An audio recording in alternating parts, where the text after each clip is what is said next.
जय हिंद साथियों। इस वीडियो में हम 50 जी के महत्वपूर्ण प्रश्न लेके आए हैं जो कि टोटल यूपी पुलिस से रिलेटेड है। और यह प्रश्न बहुत ही इंपॉर्टेंट प्रश्न है। ठीक है, अगर आप यह प्रश्न पढ़ते हैं तो आपके होने वाले एग्ज़ाम में बहुत ही ज़्यादा हेल्पफुल होगा। जो आपका री एग्ज़ाम होगा, पहले वाला तो कैंसिल हो चुका है, ये तो पता ही है, बट जो री एग्ज़ाम होगा उसमें बहुत ही ज़्यादा हेल्पफुल होगा आपके लिए। साथियों, वीडियो को स्किप मत करना और वीडियो छोड़कर मत जाना, और यह वीडियो अपने दोस्तों के पास भी शेयर ज़रूर कर देना। ठीक है, तो चलो वीडियो को शुरू करते हैं। वीडियो शुरू करने से पहले आपसे एक रिक्वेस्ट है कि आप हमारे चैनल पर नए हैं तो, या अभी तक हमारे चैनल को सब्सक्राइब नहीं किए हैं तो चैनल को सब्सक्राइब कर लीजिए। ठीक है, तो चलो वीडियो को शुरू करते हैं। पहला प्रश्न है, स्वतंत्र भारत के प्रथम गृह मंत्री कौन थे? तो इसका आंसर है सरदार वल्लभ भाई पटेल। ठीक है, स्वतंत्र भारत के प्रथम गृह मंत्री सरदार वल्लभ भाई पटेल जी थे। अगला प्रश्न है, चेचक के टीके की खोज किसने की थी?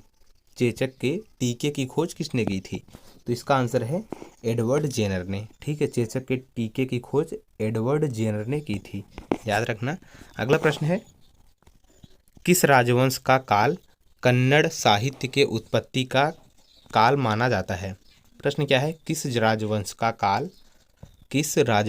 काल कन्नड़ साहित्य के उत्पत्ति का काल माना जाता है? तो इसका आंसर है राष्ट्रकूट। ठीक है, राष्ट्रकूट। अगला प्रश्न है, योजना आयोग की स्थापना कब हुई थी? योजना आयोग की स्थापना 15 मार्च सन 1950 को हुई थी। ठीक है, अगला प्रश्न है, रॉकेट की कार्यप्रणाली किस सिद्धांत पर आधारित है? रॉकेट की कार्यप्रणाली किस सिद्धांत पर आधारित होती है या आधारित है?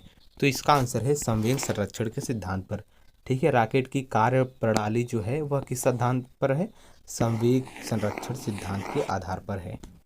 अगला प्रश्न है, भारत ने सर्वप्रथम ओलंपिक खेलों में भाग कब लिया था? भारत ने सर्वप्रथम ओलंपिक खेलों में भाग कब लिया था? तो इसका आंसर है सन 1928 में लिया था, और एम्स्टर्डम ओलंपिक में। ठीक है, कहाँ लिया था? एम्स्टर्डम ओलंपिक में। और किस सन में? 1928 में। ठीक है, अगला प्रश्न है, भीमबेटका गुफा किस राज्य में स्थित है? तो इसका आंसर है मध्य प्रदेश में। यह बहुत इंपॉर्टेंट प्रश्न है, भीमबेटका गुफा किस राज्य में स्थित है? तो यह मध्य प्रदेश में है। अगला प्रश्न है, अप्रगामी तरंग सिद्धांत किसकी उत्पत्ति की व्याख्या करता है? इसका आंसर है ज्वारभाटा की। ठीक है, ज्वारभाटा की व्याख्या करता है। अगला प्रश्न है, भारत और पाकिस्तान के बीच चलने वाली रेलगाड़ी का क्या नाम है? भारत और पाकिस्तान के बीच चलने वाली रेलगाड़ी का नाम क्या है? तो इसका नाम है समझौता एक्सप्रेस। यह भी बहुत इंपॉर्टेंट प्रश्न है साथियों। ठीक है, भारत और पाकिस्तान के बीच चलने वाली रेलगाड़ी का नाम क्या है? समझौता एक्सप्रेस। ठीक है, अगला प्रश्न है, भारत का सबसे महत्वपूर्ण लघु उद्योग कौन सा है? भारत का सबसे महत्वपूर्ण लघु उद्योग कौन सा है? इसका आंसर है हथकरघा। क्या है? हथकरघा। अगला प्रश्न है, तेजड़िया एवं मंदाड़िया शब्दावली का संबंध किस से है? तो इसका आंसर है शेयर बाजार से है। ठीक है, अगला प्रश्न है, वीडियो को बहुत ही ध्यान से देखना सुनना। अगला प्रश्न है हमारा, किस संविधान संशोधन द्वारा मतदान की न्यूनतम उम्र 21 वर्ष से हटाकर 18 वर्ष की गई थी? प्रश्न क्या है, एक बार फिर से पढ़ता हूँ मैं। किस संविधान संशोधन द्वारा मतदान की न्यूनतम उम्र जो 21 वर्ष थी उसे हटाकर 18 वर्ष की गई थी? वह किस वर्ष, मतलब किस संविधान संशोधन के द्वारा किया गया था? तो वह किया गया था 61वां संविधान संशोधन के द्वारा। ठीक है, अगला प्रश्न है, सूर्य पर ऊर्जा का निर्माण कैसे होता है? सूर्य पर ऊर्जा का निर्माण कैसे होता है? इसका आंसर है नाभिकीय संलयन द्वारा। ठीक है, अगला प्रश्न है, क्रिकेट में पिच की लंबाई कितनी होती है? क्रिकेट में पिच की लंबाई कितनी होती है? इसका आंसर है 20.12 मीटर होती है। अगला प्रश्न है, कर्नाटक संगीत का पितामह किसे कहा जाता है? कर्नाटक संगीत का पितामह किसे कहा जाता है? इसका आंसर है पुरंदर दास को। किसको? पुरंदर दास को कर्नाटक संगीत का। ठीक है, कर्नाटक संगीत का, केवल संगीत का नहीं, कर्नाटक संगीत के पितामह किसे कहते हैं? पुरंदर दास को। ठीक है, अगला प्रश्न है, ऑल इंडिया रेडियो का नाम बदलकर आकाशवाणी किस वर्ष किया गया था? ऑल इंडिया रेडियो का नाम बदलकर आकाशवाणी किस वर्ष किया गया था? इसका आंसर है सन 1957 में किया गया था। ठीक है, अगला प्रश्न है, ग्रेट बैरियर रीफ किसके समीप स्थित है? ग्रेट बैरियर रीफ किसके समीप स्थित है? तो इसका आंसर है ऑस्ट्रेलिया के समीप स्थित है। ठीक है। अगला प्रश्न है हमारा, लेजर प्रिंटर में कौन सा लेजर प्रयोग होता है? लेजर प्रिंटर में कौन सा लेजर प्रिंटर प्रयोग होता है? तो इसका आंसर है अर्धचालक लेजर। ठीक है, अर्धचालक लेजर। अगला प्रश्न है, नंदलाल बोस ने किस क्षेत्र में ख्याति अर्जित की? नंदलाल बोस ने किस क्षेत्र में ख्याति अर्जित की? इसका आंसर है चित्रकला क्षेत्र में। ठीक है। अगला प्रश्न है, भारत को कितने डाक जोन में विभाजित किया गया है? भारत को कितने डाक जोन में विभाजित किया गया है? इसका आंसर है 8। ठीक है, 8 में किया गया है। अगला प्रश्न है, भारत की जनगणना 2011 में 2001 की तुलना में जनसंख्या में कितने प्रतिशत की वृद्धि हुई है? तो इसका आंसर है 17.5% की वृद्धि हुई थी 2001 से की तुलना और 2011 की तुलना। जनगणना के अनुसार 17.5 में 5% वृद्धि हुई थी।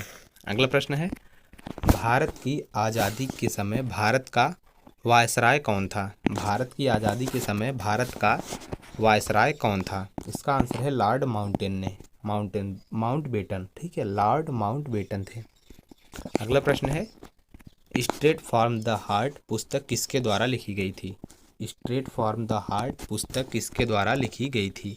इसका आंसर है कपिल देव के द्वारा। किसके द्वारा? कपिल देव के द्वारा लिखी गई थी। अगला प्रश्न है, किस घराने को ख्याल गायकी का जन्मदाता कहा गया है? किस घराने को ख्याल गायकी का जन्मदाता कहा जाता है? इसका आंसर है ग्वालियर घराना। ठीक है, कौन सा? ग्वालियर घराना को कहा जाता है। अगला प्रश्न है, किसान दिवस कब मनाया जाता है? किसान दिवस कब मनाया जाता है? इसका आंसर है 23 दिसंबर को। कब? 23 दिसंबर को। अगला प्रश्न है, इंग्लैंड चैनल कहाँ स्थित है? इंग्लिश चैनल कहाँ स्थित है? इंग्लिश चैनल कहाँ स्थित है? तो इसका आंसर है इंग्लैंड और फ्रांस के बीच इंग्लिश चैनल स्थित है। ठीक है। अगला प्रश्न है, जापान का मैनचेस्टर कहलाता है? जापान का मैनचेस्टर कहलाता है। इसका आंसर है ओसाका। क्या कहलाता है? ओसाका। ठीक है। अगला प्रश्न है, यूरेनियम सर्वाधिक भंडार किस देश में है? यूरेनियम सर्वाधिक भंडार किस देश में है? तो इसका आंसर है ऑस्ट्रेलिया में यूरेनियम का सर्वाधिक भंडार है। अगला प्रश्न है, युर्त किस जनजाति का घर है? युर्त किस जनजाति का घर है? इसका आंसर है खिरगीज का। किसका? खिरगीज का। युर्त किस जनजाति का घर है? खिरगीज का। ठीक है। अगला प्रश्न है, समान हिमपात वाले स्थान को मिलने वाली रेखाओं को क्या कहते हैं? प्रश्न हमारा है, समान हिमपात वाले स्थान को मिलने वाली रेखाओं को क्या कहते हैं? इसका आंसर है एसोनिफ। क्या कहते हैं? एसोनिफ। अगला प्रश्न है, विश्व में चांदी का सबसे बड़ा उत्पादक है? विश्व में चांदी का सबसे बड़ा उत्पादक है। इसका आंसर है मैक्सिको का। ठीक है। अगला प्रश्न है, सन 1883 में सबसे पहले विश्व के किस देश में जल विद्युत की स्थापना की गई थी? इसका आंसर है फ्रांस में। कहाँ? फ्रांस में जल विद्युत की स्थापना की गई थी सबसे पहले सन 1883 में। अगला प्रश्न है, मधुबनी चित्रकला शैली का संबंध किस राज्य से है? मधुबनी चित्रकला शैली का संबंध किस राज्य से है? तो वह है बिहार राज्य से संबंध है। ठीक है। अगला प्रश्न है, अंतर्राष्ट्रीय खेल संस्था फीडे किस खेल से संबंधित है? प्रश्न है, अंतर्राष्ट्रीय खेल संस्था फीडे किस खेल से संबंधित है? तो इसका आंसर है शतरंज खेल से संबंधित है। अंतर्राष्ट्रीय खेल संस्था फीडे जो है वह शतरंज खेल से संबंधित है। अगला प्रश्न है, किस नृत्य का संबंध देवदासी परंपरा से है? तो इसका आंसर है मोहिनी अट्टम। ठीक है। अगला प्रश्न है, भारत सरकार द्वारा अंतरिक्ष आयोग और अंतरिक्ष विभाग की स्थापना कब की गई थी? तो इसका आंसर है 1972 में अंतरिक्ष आयोग और अंतरिक्ष विभाग की स्थापना की गई थी। कब? सन 1972 ईस्वी में। अगला प्रश्न है, थल सेना को कितने कमानों में बांटा गया है? थल सेना को कितने कमानों में बांटा गया है? तो वह 7 कमानों में बांटा गया है। अगला प्रश्न है, इंटेलिजेंस ब्यूरो की स्थापना कब हुई थी? इंटेलिजेंस ब्यूरो की स्थापना सन 1920 ईस्वी में किया गया था। ठीक है। अगला प्रश्न है, एवरेस्ट पर चढ़ने वाली सबसे कम उम्र की महिला कौन है? एवरेस्ट पर चढ़ने वाली सबसे कम उम्र की महिला कौन है? मतलब माउंट एवरेस्ट पर, जो पर्वत है माउंट एवरेस्ट पर चढ़ने वाली सबसे कम उम्र की महिला कौन है? तो इसका आंसर है डिकी डोल्मा। अगला प्रश्न है, राष्ट्रीय खेल संस्थान कहाँ स्थित है? राष्ट्रीय खेल संस्थान कहाँ स्थित है? वह स्थित है पटियाला में। ठीक है। अगला प्रश्न है, पहला परमवीर चक्र किसको प्रदान किया गया था? पहला परमवीर चक्र किसको प्रदान किया गया था? इसका आंसर है मेजर सोमनाथ शर्मा जी को पहला परमवीर चक्र प्रदान किया गया था। अगला प्रश्न है, नोबेल पुरस्कार किस वर्ष प्रारंभ किए गए? इसका आंसर है सन 1901 में नोबेल का पुरस्कार जो आरंभ किया गया था, प्रारंभ वह सन 1901 से हुआ था। अगला प्रश्न है, MS विंडोज किस प्रकार का सॉफ्टवेयर है? MS विंडोज किस प्रकार का सॉफ्टवेयर है? इसका आंसर है GUI। ठीक है, GUI इसका फुल फॉर्म है, G का ग्राफिक और U का यूजर और I का है इंटरफेस, मतलब ग्राफिक यूजर इंटरफेस।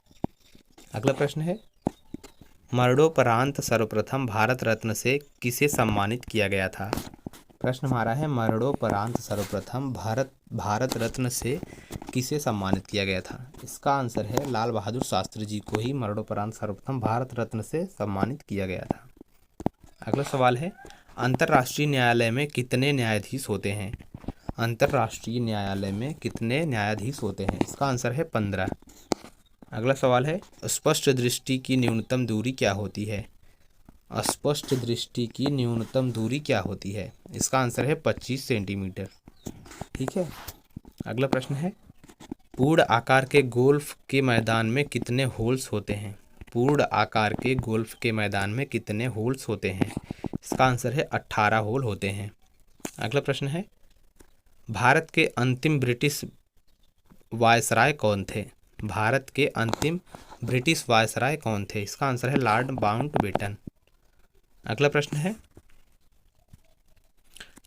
है 2011 के जनगणना के अनुसार सबसे कम लिंगानुपात किस राज्य में है? इसका आंसर है उत्तर प्रदेश में। ठीक है, यह बहुत इंपॉर्टेंट प्रश्न है। ठीक है, प्रश्न हमारा है 2011 के जनगणना के अनुसार सबसे कम लिंगानुपात किस राज्य में है? तो वह है उत्तर प्रदेश राज्य में। अगला प्रश्न है हमारा, संयुक्त राज्य संघ दिवस कब मनाया जाता है? संयुक्त राज्य संघ दिवस कब मनाया जाता है? तो वह मनाया जाता है 24 अक्टूबर को। ठीक है साथियों, वीडियो पसंद आए तो वीडियो को लाइक, शेयर और चैनल को सब्सक्राइब जरूर करना। मिलते हैं नेक्स्ट वीडियो में, तब तक के लिए जय हिंद, जय भारत।